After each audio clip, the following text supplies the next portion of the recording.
My name is Corey Halstead. I'm the co-owner here at Halstead Media. It sounds like we're ready to roll. We have an exciting afternoon.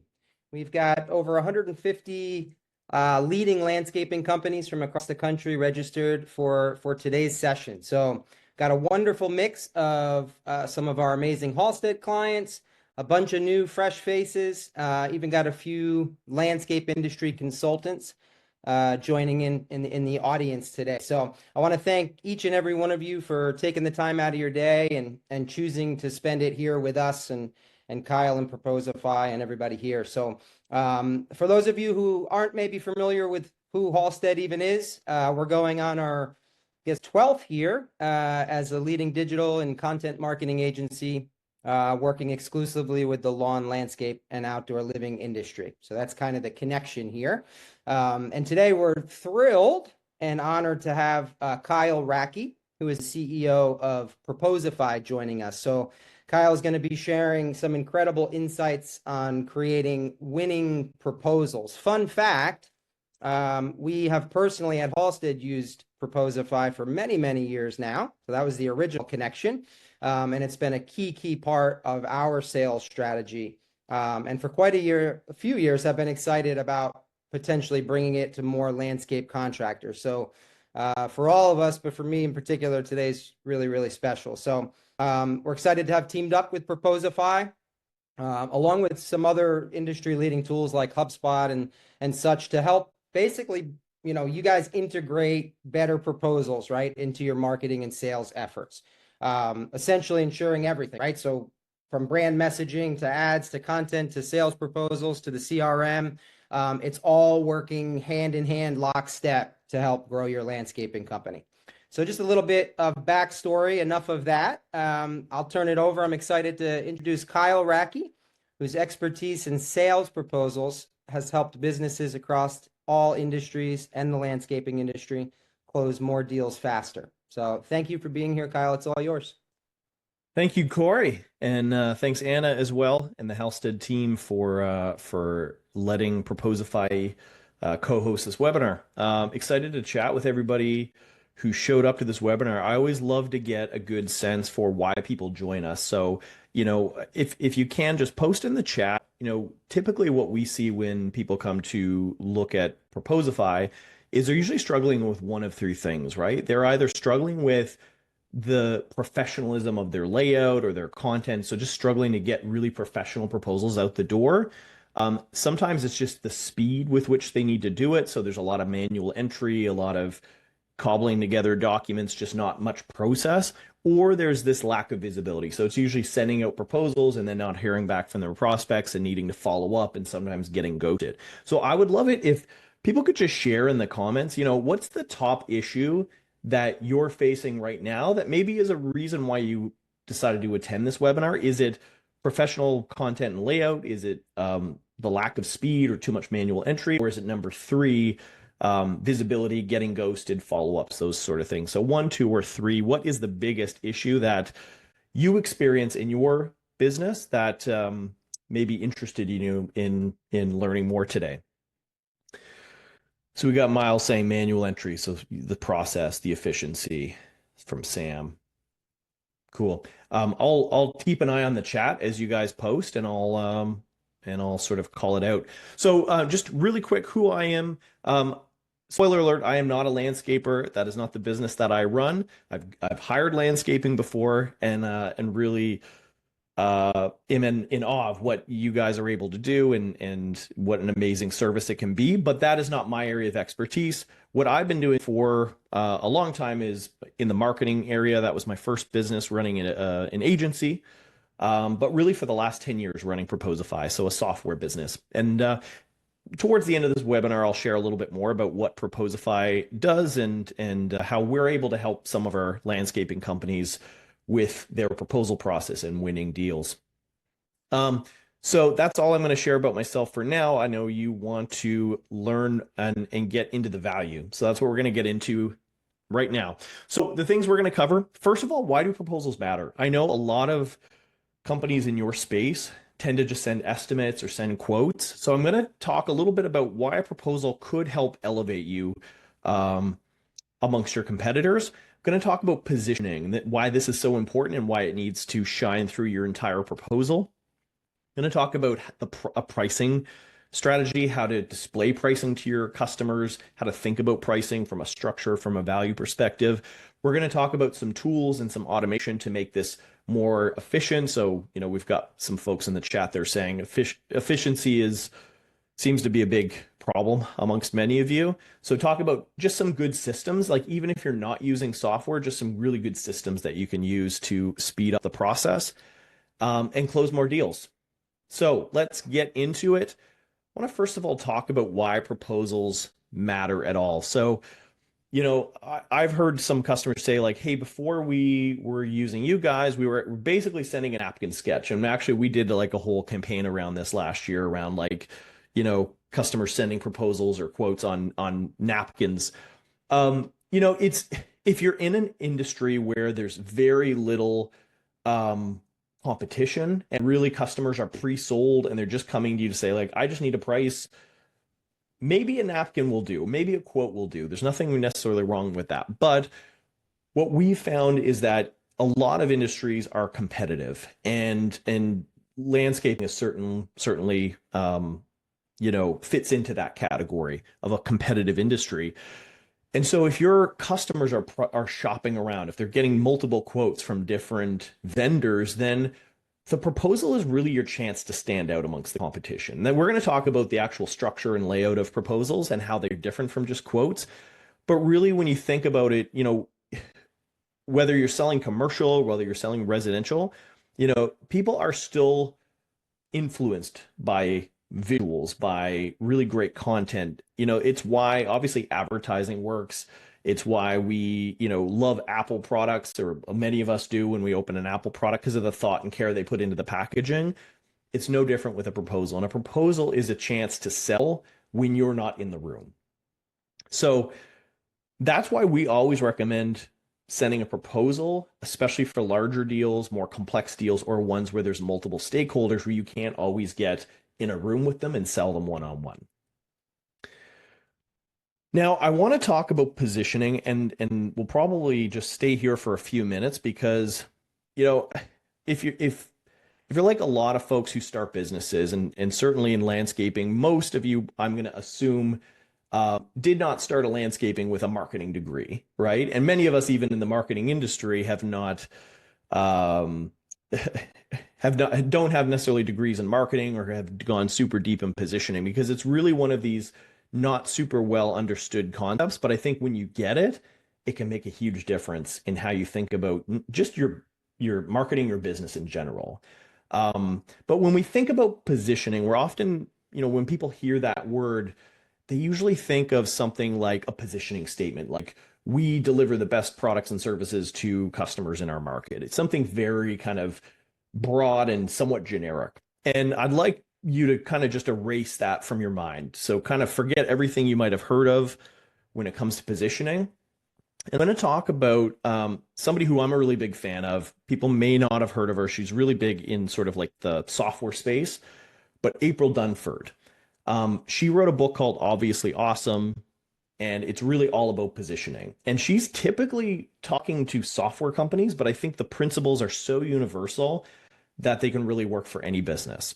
So essentially what it comes down to is, and this is basically her framework that might be worth actually like screenshotting this and maybe going through it with your team at some point to kind of, if you're struggling with positioning, because I think what all of us face, no matter what industry we're in, whether it's software, whether it's agencies, whether it's landscaping, is that we have an ideal customer, somebody who we really want more customers like this, but we need them to know how we're different and why they should buy our product or service instead of the competition's. And that really is what positioning is meant to do, is to say, this is how we stand out as unique and different so that the customers we want understand the difference and the value of what we do. And I saw Miles ask, will this slide deck be available to download? I think yes. The team here will make that available to folks. So really at a basic level, it's just saying, hey, if people couldn't, if we didn't exist, what would people use? Obviously people have a lot of different options when it comes to landscaping. They can try to do it themselves. They can hire their, kid's best friend who does a landscaping business, or they can hire a professional. And then amongst professionals, you have competitors in the local market who you go up against. But basically just getting an understanding of like who are the alternatives? What is the thing that we do that's unique or different from the competition? What value does that create to the end buyer? And then who are the customers that care the most about this? This is really big too, because if you're going after, a customer, you want to sort of narrow down a persona. Like, who is the best kind of customer we have? Are they in a particular industry? If it's commercial, if it's residential, is it a certain type of neighborhood or area? There's a lot of different ways to think about who your ideal customer is. But at the end of the day, you just don't want to say everybody. You want to say anybody who needs landscaping is my ideal customer. You probably want to narrow that down a little bit more. Okay. So when you have this in mind, now what I want you to think about is, how do you infuse this positioning throughout your entire proposal, right?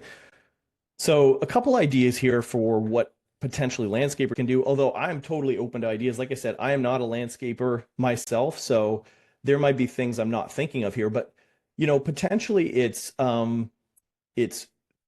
just serving a particular industry yourself, right? So it could be, hey, we're really great at healthcare facilities, or corporate or retail or hospitality properties. It could be something to do with sustainable landscaping. So using certain eco-friendly products, or, things that are good for the environment. That could be where you hang your positioning. It could be leading with technology, using, really innovative new pieces of hardware and software within your business.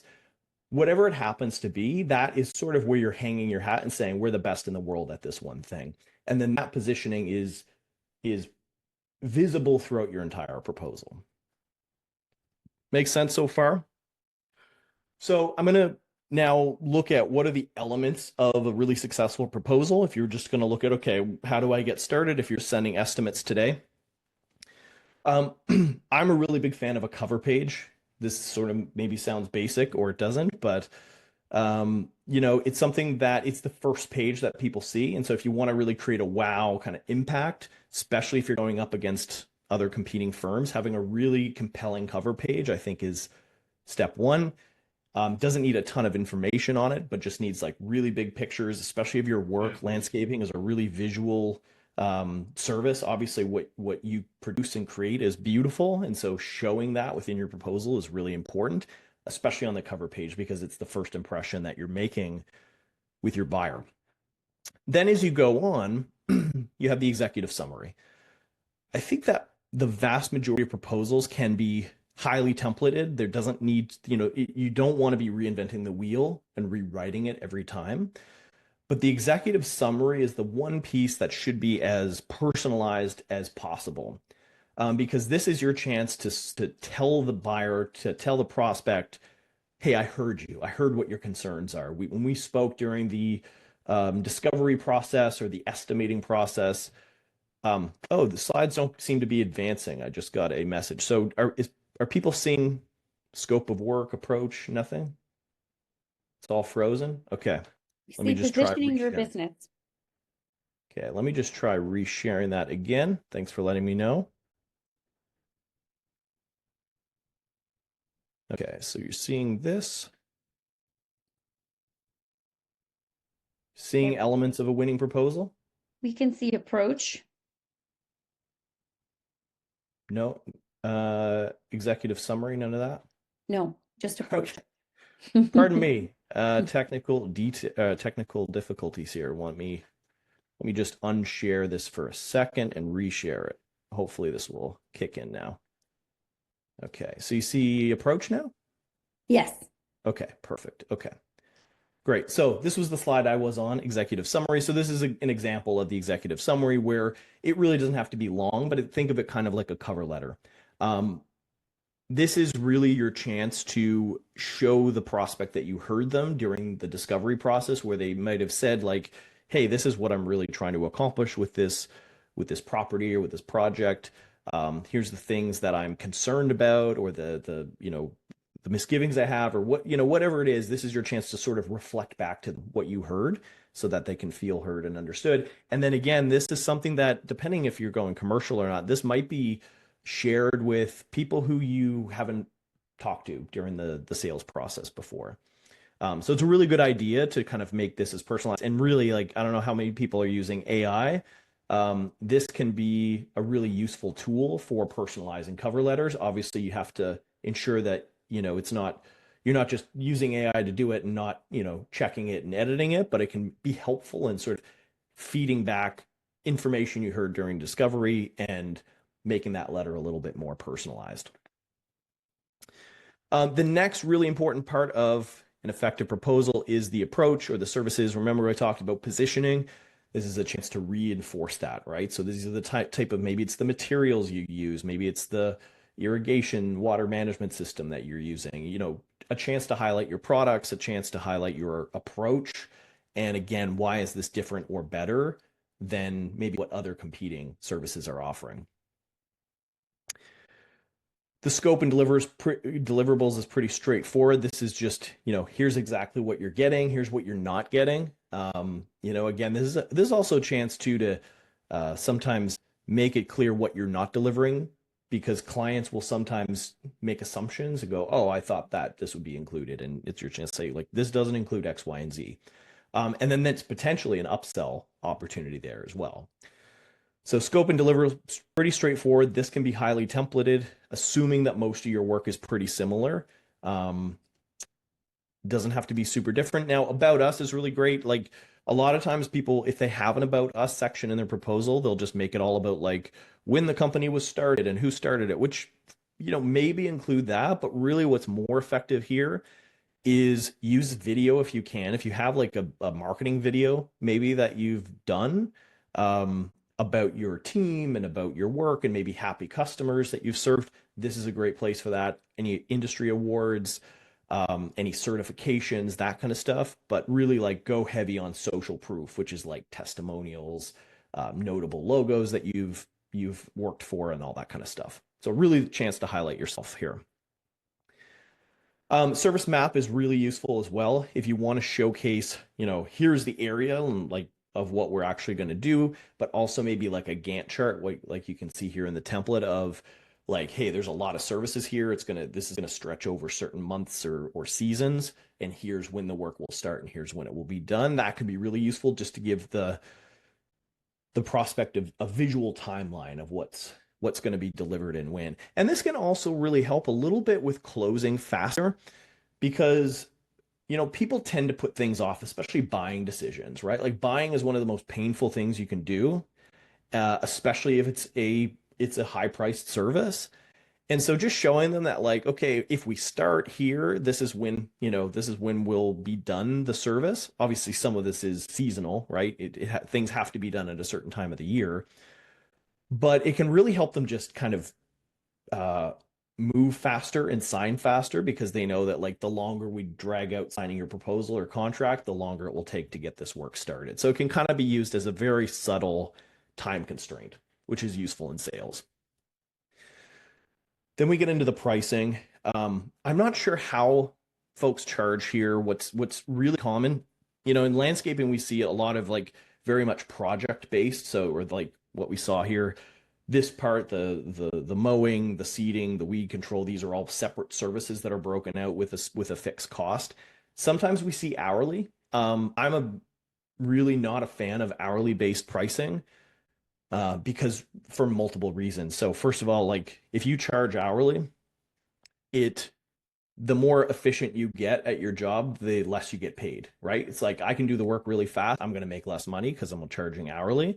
Also, clients tend to not trust it because they're like, oh man, you say this will cost or take 1,000 hours. Are you padding that estimate? Are you just going to take longer, even if you could do it faster? So hourly, even if that's internally how you calculate your own profitability, is often not the most effective way to price. Better to charge on value, better to charge on deliverables and make them fixed cost. And that way you can work in, if you need to pad that estimate out, that your margins will fit into that. You can account for healthier margins by charging what the service is worth and the value it is to the customer versus, how long it will take you. So this is also a really helpful place to put in add-ons and upsells. And I think it's really applicable in the landscaping space because a client may come to you and say, hey, I want this service, or I want this like property to be beautified, or, whatever it is they happen to want. You can also then say, while you're at it, we can also do this and we can do this. And it's all optional. The client can just sort of check off what they want, but it's a really great way for them to just passively upsell themselves. Okay. So, and then really important part of the proposal, in the marketing world, we talk about CTAs, calls to action. People need to know what to do next, right? And a next steps part of the proposal, especially at the end, can be really effective here. So you're basically just saying like, hey, if you have any questions, you can reach out here. But really what we want you to do from this point forward is sign the proposal. And once you sign, this will happen. And here's how the work will begin. So give the recipient kind of an idea of what the process will look like and what steps they need to take in order to finalize this agreement. That really, in a nutshell, is kind of what we recommend is the ideal proposal structure. Obviously, there might be a few more pages depending on some really specific aspects of your business. One interesting thing we do every year in Proposify is we analyze our database of millions of proposals that go out, and we start to look for, commonalities, things that are sort of lean towards higher close rates or shorter sales cycles. And 7 sections for proposal is really kind of the ideal length. We've seen customers send, 100-page proposals. Sometimes they have to if it's an RFP process. But more often than not, we just find that the more concise the proposal, the higher likelihood it is to close because people just don't have time to read through a lot of information.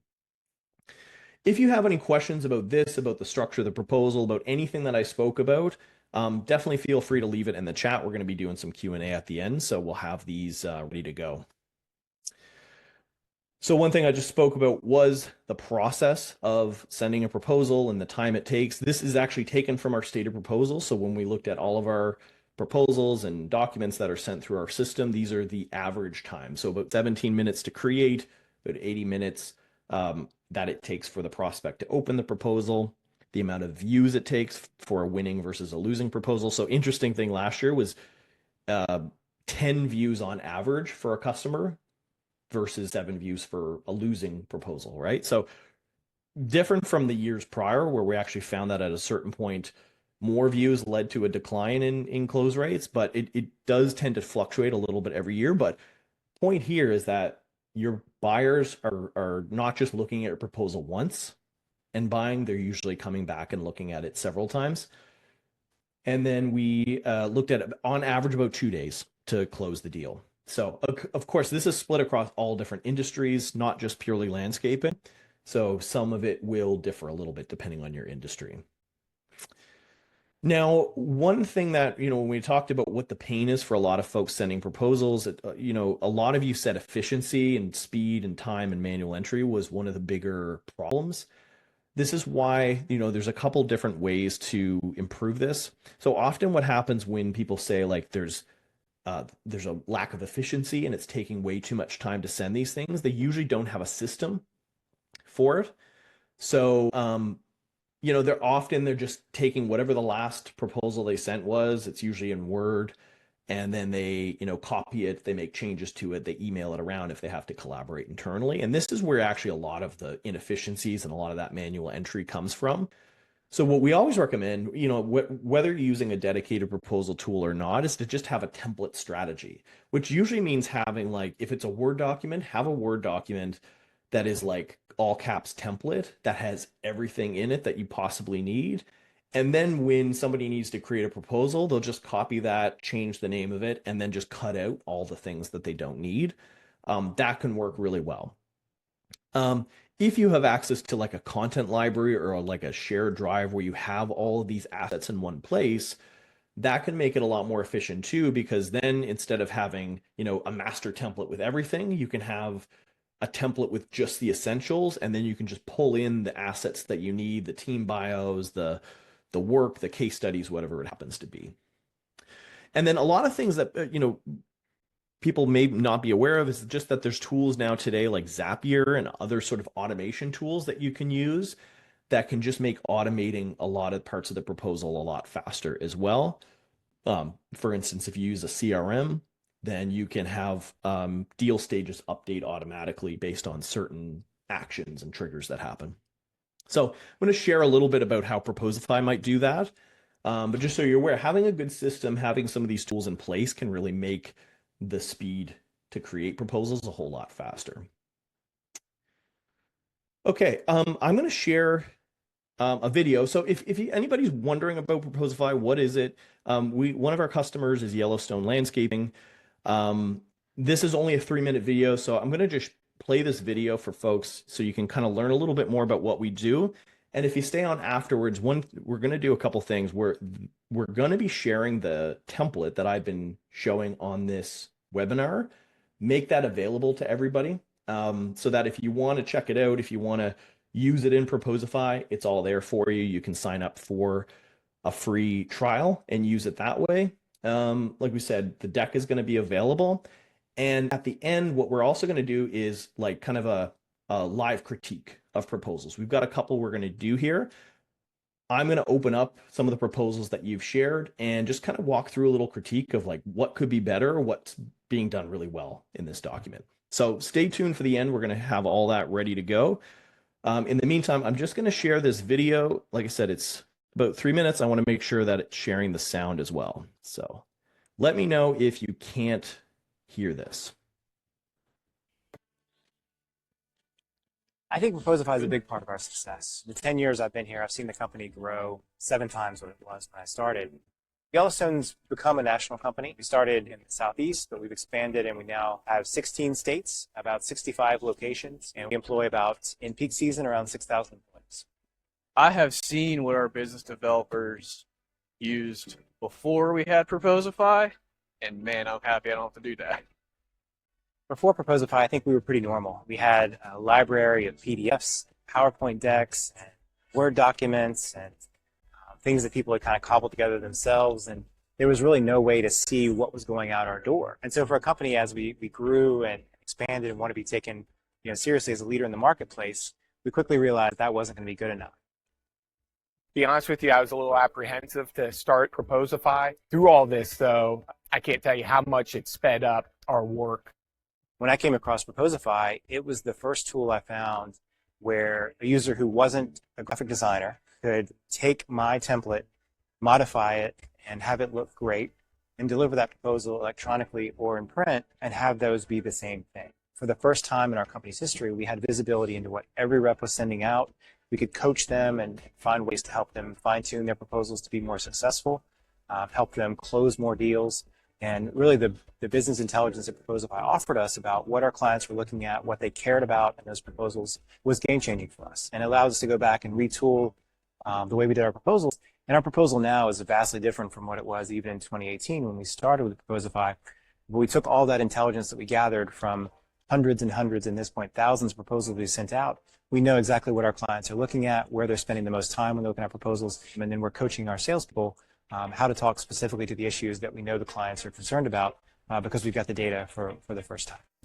And now when we go in and bring a new partner on board through acquisition, one of the things they always get excited about is that they have for the first time dedicated sales resources. They look at it like a kid on Christmas. Oh man, I probably wouldn't have closed half of what I did. I mean, one, it's just the appearance that how our proposals look, but also just that efficiency factor. I mean, we can generate a proposal in 20 minutes. Favorite part of Proposify is definitely the notifications, right? So being able to know when a prospect has opened your proposal and then being able to see the analytics and the reports about what sections of the proposal are being viewed and for how long. Now, our win rate definitely went up. Proposify has allowed us to add videos. We can actually do site audits at the property, everything that's very valuable and that kind of sets us apart from the competition. A lot of times the people that are making decisions about whether or not they want to hire us, it's usually a board. Landscaping is a huge investment. So when you're asking for a large portion of their annual budget, they're right to ask, who am I doing business with? Who is this company? What's Yellowstone all about? And so for the people that we don't get a chance to meet in person, that proposal really is our only way to communicate with those folks. And they tell us once they come on board that in a lot of cases, our proposal was really the deciding factor for them of why they chose to do business with us. Awesome. Cool. Hope that was helpful for folks who are just kind of wondering a little bit more about what we do. I know there's a few questions in the chat about different tools that we integrate with. We launched an API last year, so you can actually do some custom integration stuff, but really we're excited that it's actually this week that we're going to be announcing an integration and partnership with Aspire CRM. So if you guys have heard of Aspire, you're using it, it's definitely dedicated to the landscaping industry. And so we're going to be integrating directly with Aspire. And then also tools like Zapier can connect if you're using a CRM that doesn't directly integrate with Proposify. Okay, so I'm going to just skip past through here. So let's just quickly recap, look at the takeaways, and then we're going to jump into an audit, a live audit of a proposal. So key takeaways. So remember to talk about positioning. Make sure that you've got something that you hang your hat on. How is your business different? Obviously, a lot of competing businesses will offer the same services and products. So just creating some kind of a difference that you can really speak to in your proposal is important. Making sure you've got the right structure. You've got, it isn't just a quote. It's got some pages that tell the customer, this is who we are. This is what we do. This is why we're different. Leveraging technology, leveraging tools and automation to make that efficiency factor faster. And even, if without specialized tools, just having a really good system and process in place to send these out faster, because the faster you send it out, the faster you win the deal, right? Like if it all comes down to an apples to apples comparison and your competitor is going to take a week or two to send a proposal and you can get it out to them that day or the next day, your likelihood of winning just went way up. And then also just including clear next steps and ideally baking the signature part right in the proposal itself so that you don't have to deal with then sending out a contract and a different tool to get signed off. If you can just make it all in one, you're going to make it a lot easier for your customer to buy. So those are the takeaways. Before we jump into the live audit, just wanted to do a Q&A. Anything that could be related to the proposal process or some of the how-to stuff that we spoke about today, or could be related to tooling. Just want to open it up for questions. And feel free to either type in the chat or just unmute yourself and ask if there's something you want to learn more about, or maybe I didn't go deep enough in one area, you want to kind of dig into it a bit more.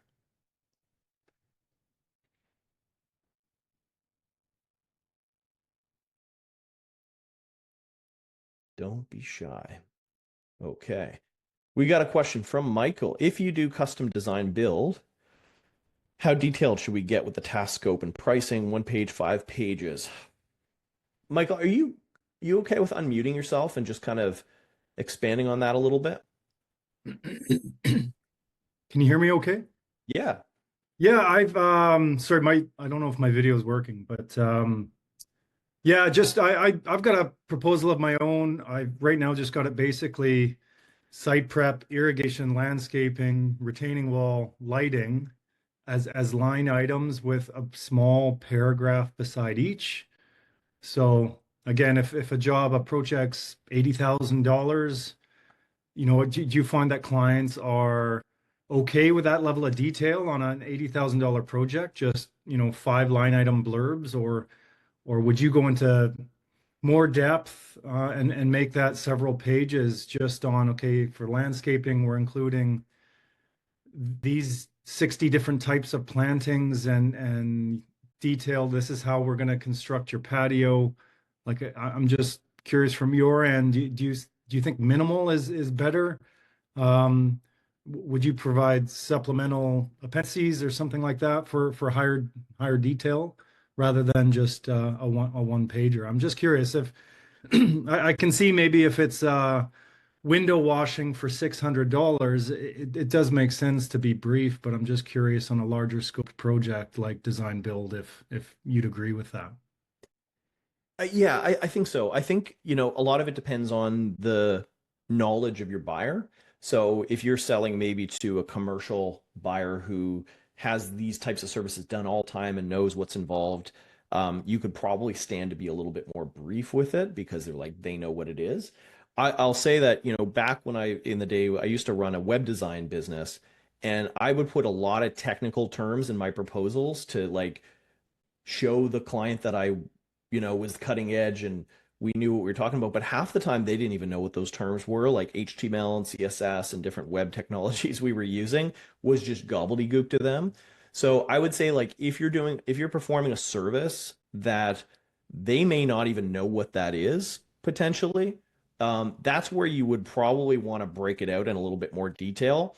The pricing could stay somewhat concise, but then you could reference that service somewhere else in the proposal, like the scope of work, or like mentioned in appendices. And that's where you could say, like, okay, you know, irrigation system or whatever it happens to be, here's what's involved in that work. And also like speak to the benefits of that, because sometimes like a buyer might go, well, do I need that? Oh man, that's $80,000. Can we just cut that? So just really like Right. speaking to the benefit of why do you need that? Why is that essential? And maybe showing images of it can really help just clarify it. Is that Cool. helpful? That is, yes, thank you. Awesome. Thank you for the question, Michael. We got Robbie next. Aspire. Will there be a fee or option for Aspire? I assume like to integrate with it. Is there an extra fee? Is that what you're asking? If Robbie's still there or not? Yeah. Is it? We're not 100% sure in terms of what the pricing structure. Typically, what we do is for CRM integrations, they're usually on the team or higher plan. There may be potentially an extra fee to integrate with Aspire, but we're not. We haven't actually announced publicly the partnership yet. So TBD on the pricing. Sarah asked along the same lines for custom design build hardscape. Say you use QBO to send estimates. Is that that's QuickBooks Online with potential PDF design screenshots attached? How does that integrate, or what is the more effective way to sell that? Well, so I mean, if you're using Proposify, we integrate with QuickBooks Online. So basically you would send the proposal in Proposify, get them to sign off, and then you can actually have an invoice generated in QuickBooks after they sign off that sort of pulls all the line items in the PDF, or sorry, in the proposal. If you're just doing PDF today, doing it kind of the more manual way, it sounds like QuickBooks Estimate. I'm not totally sure because I'm not sure how you're sending it today. But if you're asking in terms of integration with Proposify, Proposify integrates directly with QuickBooks. Let me know if I missed the question or I didn't answer it properly. Steve asked, thoughts on listing material price out. Do you mind just unmuting yourself and kind of digging into that a little bit more, Steve? I can. Hey.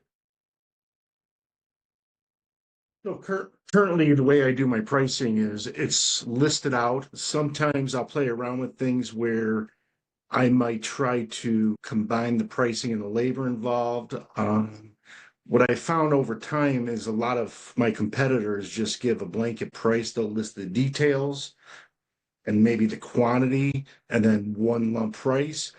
But after chatting with a lot of my customers over the years, they do like the itemized pricing, but I know that I have ran into situations where customers will start, I don't want to say scrutinizing prices, but you're charging me this much for labor or you're charging me this much. Which I really don't like to let them know, not to be hidden. It just kind of, they start scrutinizing it. But another thing the reason why I start detailing my pricing for the material is because if I go over, it's also my agreement that they're going to pay me the extra fees to go over. So they can't,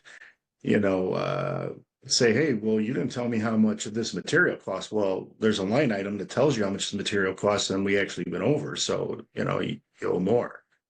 That's the only reason why I really do it that way. Gotcha. Yeah. That can be tricky, right? Like, how much level of detail do you offer? Yeah. But again, I can sort of compare it to when I ran a web design business. I would sometimes put like quality assurance testing in the price and say it was this much, but then people would say, well, just don't do the testing. And you're like, well, you kind of have to test it. So it can be a really like a double-edged sword.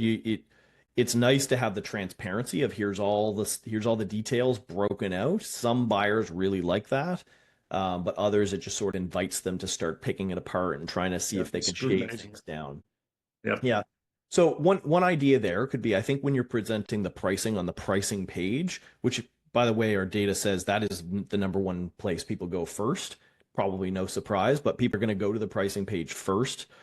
And I think that's where you want to present it very high level in terms of like, this is the service, this is the value, and this is the cost. And then maybe what you could do elsewhere is like either have an appendix or have like in the contract, have all the exact materials broken out. If there's some sort of if the contract is dependent on that to say like, if we go over on this material cost, it's going to affect the pricing. Like the small print should all be in the contract that they're agreeing to. But I think when they're just presenting the pricing itself, potentially just packaging it so it's more high level and like that value benefit versus like, here's every little, service and product we're using. Or what about even giving them a secondary option where if they do want a detailed price list, then we can generate that for them. Yeah, that could work too, right? Sort of assume that they want high level, but then If they want to dive deeper, they can. yeah, that could work too. Okay, cool. Thanks. Thanks for the question, Steve. Sure. Well, if I could just jump in just for a sec, Sure thing. just to bring it really close to the landscaping industry. So I think there's definitely a change of mindset, right? Coming from like an estimate driven proposal to a Proposify proposal. So I think the rolled up price list is kind of new for the industry, but really, really important. I think the scope of work, right, that follows behind that price sheet is where we can put all of our kind of standard stuff that we're used to in the landscape industry. Really detailed stuff goes in that scope of work. And for all that comes right behind usually that price list sheet, right? So you're kind of giving them a roll up, then you're going really detailed into all the material choices, what includes and not. And then the contract verbiage goes in a separate contract section within the proposal, right? So you have everything covered that you still have. It's just presented in a really a much elevated sales presentation. That makes sense. So that scope work section is critical. Thanks, Corey. Appreciate that. Mm-hmm. James asked, how is pricing data transferred from ops software like Element, Aspire that most companies are using to price maintenance and installed jobs? Is that an integration question, James? Do you want to unmute and kind of dig into that a little more? Yeah, hey guys, I guess it could be an integration question, or is it a matter of, how do you see best practice if you're pricing a job in your ops software, whatever it may be? Are you then doing a double data entry to get that info into the proposal software, or is Gotcha. it integration, which then kind of creates a separate set of questions? We create our estimates in our ops software. There are certain line items that the customer may see, and then certain line items that stay in the proposal that are kind of back in just for our staff to see. How does all that work? Gotcha. Yeah. So if you're connected to Proposify and let's say you're using Aspire, what would tend to work is all the back office stuff would stay in Aspire, but then basically what you want to present to a customer would go in Proposify. So we're actually able to pull the pricing from those external tools and put them in the pricing tables, quotes in Proposify. So then that way there's not that like manual double entry where you're having these things exist in different systems. You're basically importing them from your CRM, displaying them to the customer, getting them to sign off on that, and then sort of sending that agreement back to the CRM. Okay, got it. That makes sense. Aspire is the only one that you're integrating with currently or in the near future? Yeah, so this week we're launching an Aspire integration. We do integrate with more of the like common CRMs like Salesforce, HubSpot, Zoho, Pipedrive. Yeah, we use HubSpot CRM, and then that integrates with our ops software. But if you're introducing another step, you sort of start to defeat the purpose of all this stuff. You know what I mean? Yeah. Tough to say about the ops software. Are you using HubSpot with like an Aspire? No, HubSpot with LMN. Element. Okay. I'm not familiar with Element personally. So is that like a CRM itself, or is that just sort of the back office stuff? Element is a landscape operation software similar to Aspire, probably not as robust as Aspire, but maybe more used or more common. You know Gotcha. what, Kyle? James, we actually use HubSpot and Proposify, and we have a really good integration we love for us, where proposals that are signed or in progress automatically get populated into deals into HubSpot. Yep. So, and then, have- go ahead. And we have the same. Yeah, It- so we have that integration. Do you mean like Proposify into HubSpot, like further integrating, or you're thinking about doing that? No, it would just be Element is the main hang up for us. If somebody accepts a proposal in LMN, then Yeah. it turns that proposal into a job, and it automatically puts it into your job costing, called dashboard. So then the crews can track equipment, time, and materials Oh, per each job. As it is now, I think there's would be an extra step of pricing entry, maybe on both sides of the accept, and then, create job, lead flow or process. so you wanted to go from Proposify to HubSpot to Element. Yeah, it's critical Yeah. that it integrates with LMN just like it would be on the Aspire side. So, hey James, yeah, Hey, Corey. if that integration isn't there, then I would recommend that it's going to cause more headache at the scale of your business than it would be as a benefit. Yeah. Frankly, And we're using a competitor Proposifier. I'm saying it wrong. Yeah. And it's working well, but the software is pretty slick. I love the way these proposals look. But yeah, some things to think about. Yeah, integration will be critical for you. So I can do some more digging if you want. Okay, cool. I think we got a call scheduled here anyway. Okay, cool. Also an opportunity there for custom integration work, right, with our API, and if it doesn't come that way out of the box, just sort of building your own integration with it. Yeah. When there is a will, there's a way. Yeah, Halstead can help you out with that. Yeah, gotta figure it out. Roll up our sleeves. Okay, so I think the questions have stopped for now. Obviously, keep asking if something comes up. But we're going to do a couple teardowns now before we wrap up. So these are all. I'm just going to stop sharing my screen for a minute. Open up these proposals that were sent. I have not seen these in advance too, so you're going to see how quickly I can think on my feet. As we look through these. So let me just open up the first one. By the way, thanks for the folks who did share their proposals. That's, I know it can be kind of risky to bring it up in front of a big group and see someone tear it down or somebody, critique it. So I appreciate your willingness to share with the group here. So we've got Nokomis. Let me know if I mispronounced that. Landscaping. I have a nice cover page here. Cover letter, testimonials, which is great. Love the images about us. Okay, so you're really following a lot of like the structure that I went through in the webinar are being followed here. Nice little team section and terms and conditions, pricing estimate.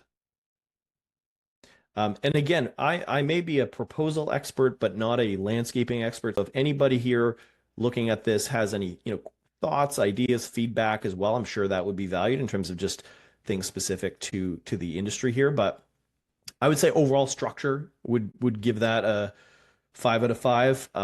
It's really well structured, just about the right length. I think that honestly, my recommendation would come mainly from a design perspective.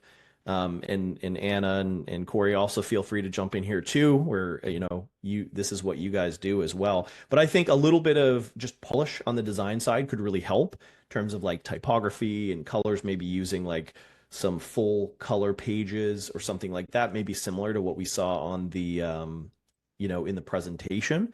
Like you've got that branded green color that could be maybe used like in bigger bursts of color in different parts of the proposal, just to kind of keep it from being as like Word doc looking. But overall, I think that in terms of the content and the structure, it's all there, and just probably needs a little bit of design finesse here and there. I don't know, Anna, do you have any other recommendations? I like your point on the design. I have some other ideas too, but I think that when we when we think about storytelling in sales, right? We think about, well, first of all, story brand, which helps us to shape the narrative to make it more about the experience that the person is getting versus like we and us. But that is told through words, which I haven't read this, so we don't know. But it's, I think, something that people, and easy for anybody to really put in second place or kind of forget, is that storytelling isn't just in words, it is also in the design and images, because we as people see before we read.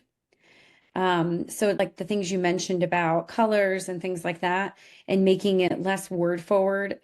And it's not so much design forward, but more about like people are going to see this. And then if they feel like overwhelmed, or like if they need to dedicate too much time to read it, then they won't really read it right away. It'll become a thing on the list instead of like, oh, cool. What is this? Right? Like exciting. I mean, they're expecting a proposal from you, they're expecting pricing from you. So I'm sure they're happy to receive this. Especially if you build like such a great relationship and you've taken time to prepare not just an estimate, a proposal, but just thinking about like how people see and remember visually before they read words. Yeah. Yeah, I I concur love the that. client testimonial part. That's really I good. think there's a ton of great stuff going on here. Yeah. Fantastic stuff, like Yeah. top 6% of the industry stuff if Mhm. we're in the landscape industry. So client testimonials attached to images. We could blow those into like full-blown case studies if they're not in there. I think that could be really, really helpful from like going deeper into each individual project and talking about those in terms of actual case studies. But I mean, we have team stuff in here. We have great team photos. We've got partners. I mean, there's a ton of great stuff going on in here. I think, yeah, if anything, the biggest thing is when you think about StoryBrand from a sales side. Oh, and there's a great example of how we can transition all of the necessary estimate type stuff that we need in the landscape industry to Proposify, right? So here it is broken out for those questions that were asked before, like you can have it rolled up and then detailed. But I think the biggest thing probably aside from the full-blown case studies is just approaching it from the customer's standpoint, like Anna was saying, right? Like, how do we open up with like, here are your challenges and problems, and here's how we're going to solve them, like in the first slide, right? So just kind of switching that focus off of us to them, but great So stuff. maybe adding challenges there and what they're going to do. And then the estimates page, Kyle, that you were just on. So then Corey, the way that you were explaining it earlier is like, this would just be the heading, like hand stacked rock retaining wall, north side, and then rear patio, and then front walkway. The normal description in the gray color would be on a separate page called scope of work. I think so. Yeah, because I mean, Kyle's the expert in this, but it sounds like the data is clear, right, Kyle? They really like a clean, crisp, rolled up, line itemized estimate. And I have found that too in our work. So yeah, I would clean this into a line and then add a scope of work for each individual service that goes really detailed. Yeah. Yeah. Yeah. It's I think some of these like are fairly short, so it's not, it's fine to have a description, but I think once it starts getting kind of, a little bit more in the weeds, you kind of don't want them to be zeroing in on this. You want them to sort of understand like, okay, these are all the big things. I love the optional items too here. This is what you want to be doing. So getting people to say like, oh yeah, while I'm at it, I might as well get this, and this, right? Good upsell Yeah. opportunity. Mhm.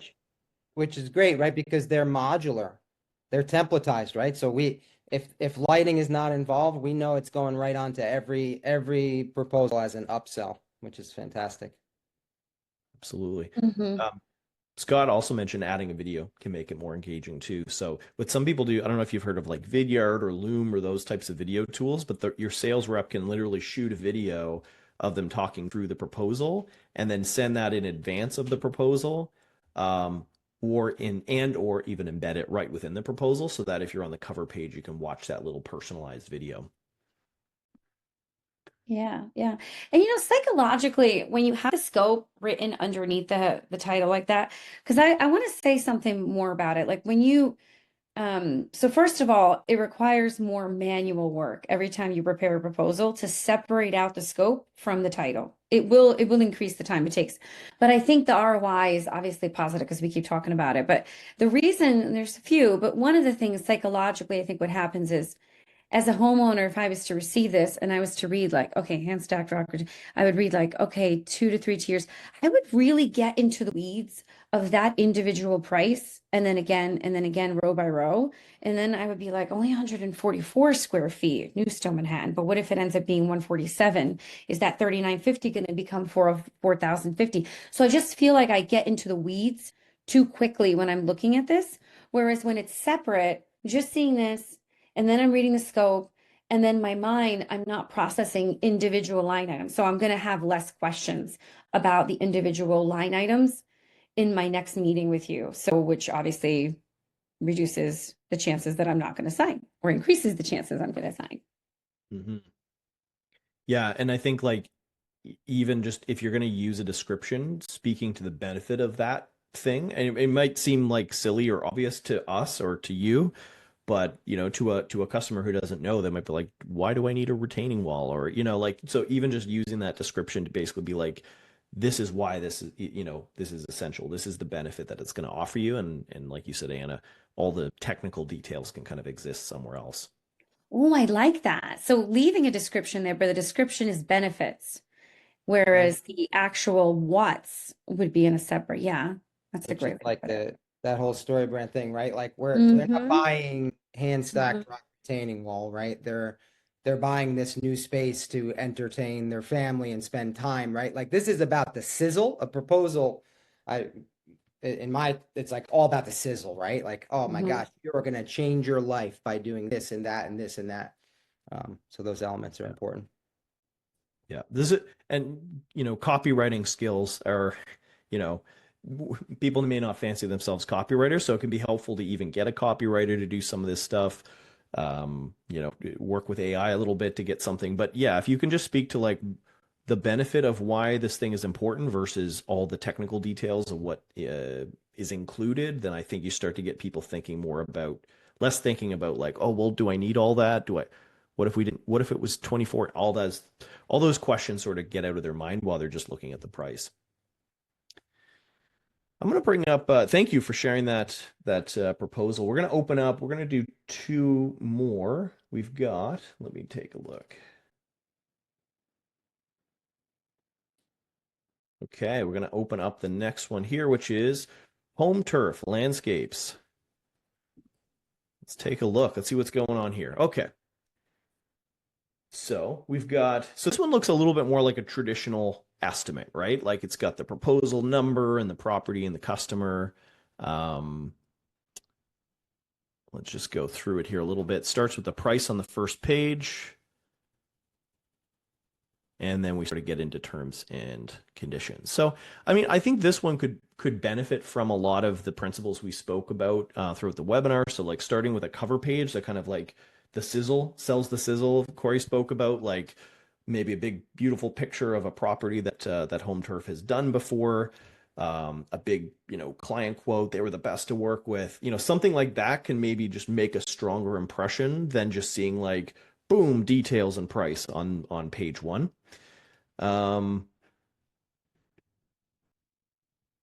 In terms of how the pricing is laid out, like I think it's probably fine. Having a payment schedule is nice there. Having some optionals is there. Of course, this one doesn't, I don't think actually has additional concrete. Looks like it's the upsell, but maybe there's some other services you could offer there.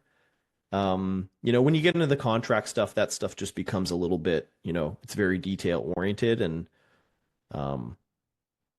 what can sometimes happen if that's all that's there is that people just kind of see the huge contract and are like, oh God, I've got to go think about this. And, it sort of puts off the buying decision a little bit more. So obviously more storytelling, more visuals, I think would go a long way here. Anna, Corey, anything you'd add? Yeah, I would just go further in what you're saying, more visuals. I think we want to get away from thinking that a proposal is an estimate and a proposal is more a sales tool, right? And I think it's interesting right now in our climate, in our space right now. We all know that the industry demand is changing depending on where you are in the country. And the post-COVID normalization boom has normalized for the most part. And there's still an increase in demand, and there's still a really big appetite for higher end premium service, premium product material companies. So, but still, you are competing against more and more people when you're submitting your bids now, right? When you're submitting your estimates, there is a lot more competition. And sometimes the competition is silly, like it's at a different level.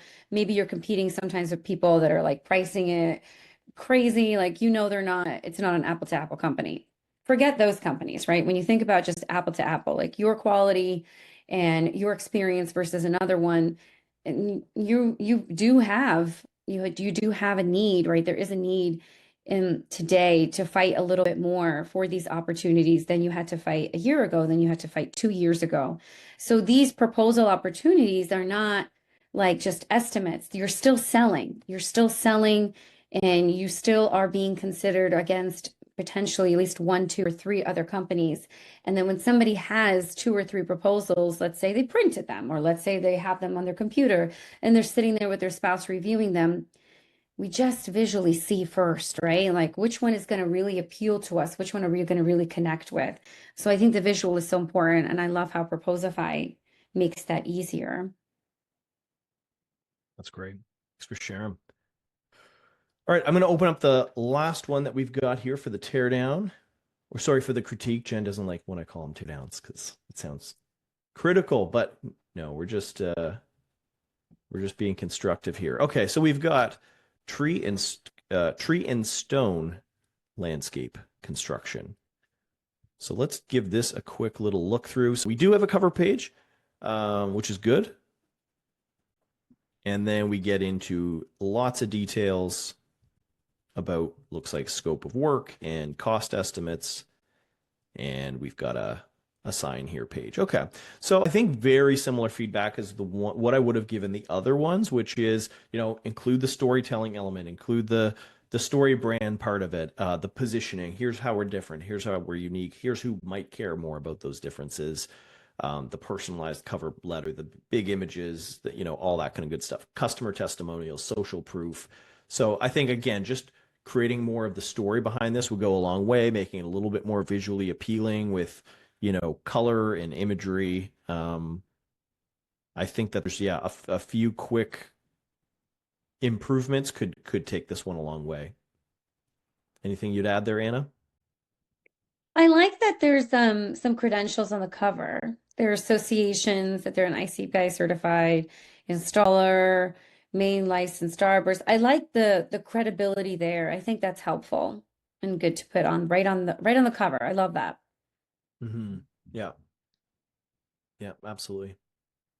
Mm. And you can probably see here again, like if this was a different section that had all the details, but then it was you had maybe a different page where the pricing was laid out a little bit more in terms of like major phases of the projects, the benefits to the end consumer and the price, then again, they're kind of separating all the technical detail from the value. Mhm. Yeah, go ahead, Anna. Yeah, I think so. I'm on your website, Tree and Stone, and I think you have some really awesome things written about your approach on your website, right on our approach page. And you talk about quality craftsmanship, purposeful planting, environmental emphasis. So if someone took time to write this copy, if it still resonates with your approach, I would just take that and put it on the first cover. Like, and for anybody that's like, well, okay, you're telling me that I need to make this more story-like, where do I start? I mean, I think ultimately we know that it's more story brand, more about like, what is this homeowner going to experience in their life differently if they choose you? Yes, all that is fine. But maybe you're not quite there yet. Maybe you don't have a copywriter you can reach out to, or you don't know how to use different AI tools to help you get there. I think just like step one, just look at your site. If your website was done within the last like 5 to 6 years, there's probably stuff that you can just take right from there and then add that to your cover, like quality craftsmanship, purposeful planting, environmental emphasis. Those are such good points to add in here. Yeah, great point. Great point. I mean, I think hopefully, out of all the things that you heard on this webinar, I think the biggest maybe takeaway for folks is that don't assume just because they came to you for an estimate that they're sold. the selling is not over, and the proposal is an opportunity to do some selling when you're not in the room. And don't even assume necessarily people went to your website, because they don't always. Sometimes they get your phone number, somebody passes your name along. So again, that content is that's on your website can be reinforced in the proposal. Yeah, yeah. And that's what I would do. I would take the why. So like think about why us, but like rephrase it maybe to make it more story brand. And if anybody keeps hearing story brand and you're confused about what we mean, you're always welcome to search it, but you're also welcome to talk with us about it. But so like add a section about like why your company, right? Like your approach, what they can expect. And then the first proposal we looked at, Kyle, had some client reviews. I thought that was so amazing that they already had that in there. I would add that in here too. And I would be maybe selective in like which reviews you choose, meaning like if your proposal includes an outdoor kitchen, maybe you have a review where they actually mention work that you've done that is related to an outdoor kitchen, and you can plop that in there. Yeah. Great points. Well, one last thing I'll share before we just wrap up for the day. So the template that we shared throughout this presentation is available to you all. I'm just going to post a link to the group chat here. This is the template page on our marketing site. You can look at the template, and if you want to, you can sign up right there for a trial of Proposify. Take it for a spin, send it out, and see what happens. You can also reach out to book a demo with our sales team if you want to dig into any specifics. They're there to help you out. But want to thank everybody for joining us. Hopefully this was helpful. And big thanks to Anna and Corey at Halstead for inviting us onto this webinar. Really appreciate it. Yeah, you did so good, Kyle. Thank you for all of this insight on proposals. This is such good timing. I know this is a good time of year for all of the folks on the call to kind of like reshape, reframe how they're doing their presentations. So if you're new to Halstead and you're not familiar with what we do, here is our website, and here's a QR code you can scan. And if you are familiar with Halstead because you are a client, thank you for spending this time. And we really hope that these webinars that we collaborate and partner with other folks like Proposify today are bringing you value to your company. If you have any ideas on education you'd like, we'd love to hear from you. Share it with your PM. And so if you're not familiar with Halstead and you're looking to get more information on marketing, here's our website, QR code. And if you're just looking to get more information on optimizing your proposals, we really love Proposify. We highly recommend the tool. Obviously, you don't have to work with us. This is about just Proposify separately, right? Like it's an amazing tool. And I think it's a great way, a great template, great framework to help shape your proposals so they're more brochure friendly versus estimate friendly. Yeah, we should also note too that if people are interested in Proposify but want like a custom template, they don't just want to use the off the shelf one, Halstead will design a custom one right in Proposify for you. So take that. Yeah. Yeah.